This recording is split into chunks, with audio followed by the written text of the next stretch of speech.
లక్ష వాళ్ళు నేను చెప్తా ఉన్నాను. దీనికి ప్రతి చర్య ఖచ్చితంగా ఉంటుంది. ఇచ్చిపెట్టే ప్రసక్తే లేదు. రేపు మీరు చూస్తారు. రేపు ప్రతి చర్య ఎట్లుంటుంది అనేది రేపు చూస్తాను. మీరు చూద్దాం. రేపు చూద్దాం. రేపు సంగతి ఏందో, లా అండ్ ఆర్డర్ ఇవాళ వీళ్ళు ఎట్లయితే మెయింటైన్ చేసారో రేపు దీని సంగతి ఏందో, రేపు దీని సంగతి ఏందో, దీని కథ ఏందో, దీని కార్ఖాన ఏందో చూస్తా. ఖచ్చితంగా తెలంగాణ భవన్ లో ఇప్పుడు వచ్చి ప్రెస్ మీట్ పెడతా. దీని సంగతి ఏందో చూస్తా. ఇచ్చిపెట్టే ప్రసక్తే లేదు. బీఆర్ఎస్ పార్టీ కార్యకర్తలు అందరినీ నేను కోరుతా ఉన్నాను. ఇవాళ నన్ను హత్య చేసే ప్రయత్నం చేసింది.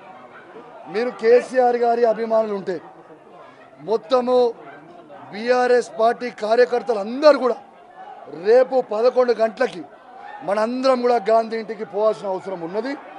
ఖచ్చితంగా పెద్ద ఎత్తున తరలి రావాలని నేను దయచేసి రిక్వెస్ట్ చేస్తూ ఉన్నాను.